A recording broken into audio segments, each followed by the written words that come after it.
Buenos días, queridos hermanos. Hace un tiempo hablé de creer a la Biblia, no a los pastores. Y algunos de ustedes me han preguntado las razones, aunque entendieron bien que el centro de mi mensaje fue que el pastor es alguien que tiene la obligación de hablar la palabra de Dios. No está puesto por Dios en ese liderazgo para dar interpretación humana a la palabra de Dios. Dejé claro que ese mensaje se debía a un problema que he visto en muchas iglesias. Los hermanos van a la iglesia a escuchar lo que dice el pastor sobre la palabra de Dios, pero no se leen ellos mismos la palabra de Dios. Y el peligro de no leer la Biblia es que cualquier falso profeta lo tendrá bien fácil para confundirnos. He conocido ya en mi vida cristiana a muchísimos pastores.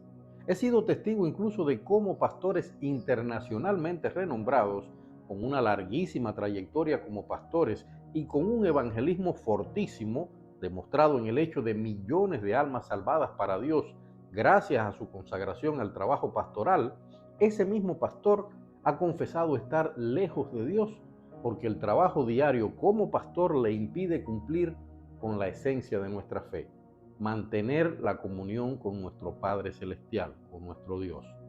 En simples palabras, queridos hermanos, que quienes trabajan para Dios son seres humanos y necesitan planificar su tiempo y sus fuerzas humanas para ese trabajo que suele ser intenso y agotador. Porque un pastor, además de guiar a los hermanos que Dios les ha encomendado guiar, tiene que asumir para él al mismo tiempo la batalla espiritual propia que todos tenemos y las batallas y retos espirituales de esos hermanos que él guía. Y por si no bastara, en los tiempos que vivimos, cada vez más el trabajo pastoral incluye asumir cientos de compromisos con la sociedad y el país. Sabemos que el cristianismo está siendo atacado en muchas áreas en una sociedad como la que vivimos, donde el poder político privilegia lo políticamente correcto. Es decir, se le da más voz a esos sectores de la sociedad que defienden reivindicaciones sociales y conceptos sociales que están muy distantes de lo que establece nuestro Dios en su palabra. Pero también, como nunca antes, existe una mayor apertura de parte de los gobiernos para las actividades religiosas. En la cultura occidental, en otras palabras, en la mayoría de los países donde millones de personas entienden, por ejemplo, este idioma en el que hablo, las familias cristianas, es decir, las denominaciones que tienen a Cristo como su centro y columna vertebral, reciben muchas ofertas de los poderes del gobierno y Estado para garantizarles un mejor impacto en los planes sociales de esos gobiernos y estados. Esto ha ocasionado un conflicto que es cada vez más difícil resolver. Algunos cristianos dedican cada día más y más tiempo a implementar esos puentes entre la sociedad y el trabajo social de la iglesia, y tienen cada vez menos tiempos para Dios, para mantener la comunión propia y de sus hermanos de fe con Dios.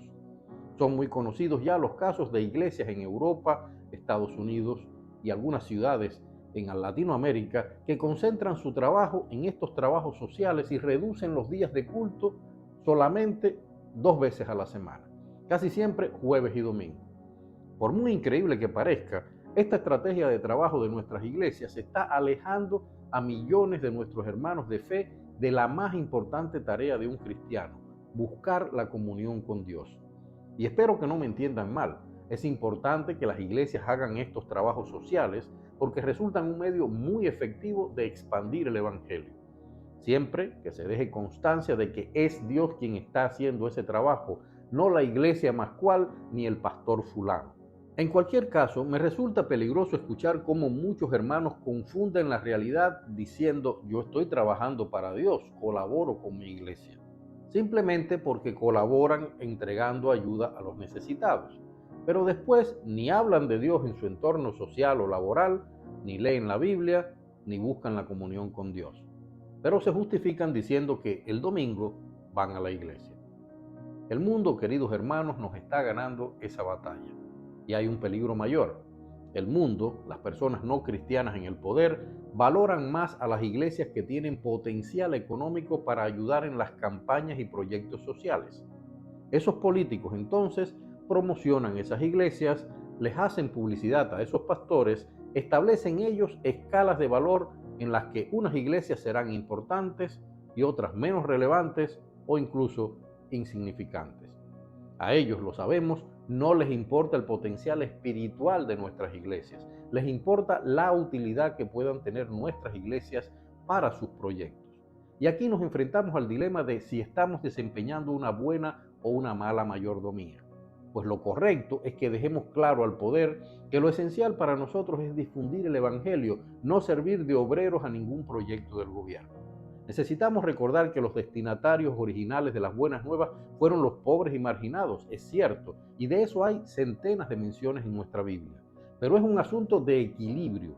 Tampoco debemos olvidar que nuestra responsabilidad es predicar el Evangelio a toda criatura, no solamente con las obras, que es lo que les importa a los gobiernos y a los gobernantes. Nuestra agenda de evangelismo, es decir, el mensaje de salvación de Dios, debe ser lo primero y lo más importante que coloquemos en las manos y las mentes de esas personas a las que ayudamos. Esta es una lección que recibí de un pastor hace muchos años. Me dijo entonces: no haces nada dándole dinero a un mendigo en la calle si no le haces ver que ese dinero que le das se lo está enviando Dios a través de ti. Hay millones de personas en el mundo que dan dinero a los mendigos. En nuestro caso, debe importarnos más el mensaje de salvación que le dejamos a esa persona que la tranquilidad de saber que le dimos una limosna a un pobre. En cualquier caso, queridos hermanos, aunque sé que se trata de un asunto polémico y complejo, prefiero recordarme a mí mismo y a mi deseo natural de ser útil a la sociedad y de ayudar a los necesitados, que el único que me debe guiar hacia esa encomienda es Jesucristo, ningún gobierno. Como leemos en 1 Corintios 8, versículos 5 y 6, aunque haya algunos que se llamen dioses, sea en el cielo o en la tierra, como hay muchos dioses y muchos señores, para nosotros, sin embargo, solo hay un Dios, el Padre, del cual proceden todas las cosas, y nosotros somos para Él, y un Señor, Jesucristo, por medio del cual son todas las cosas, y nosotros por medio de Él. Dios los bendiga.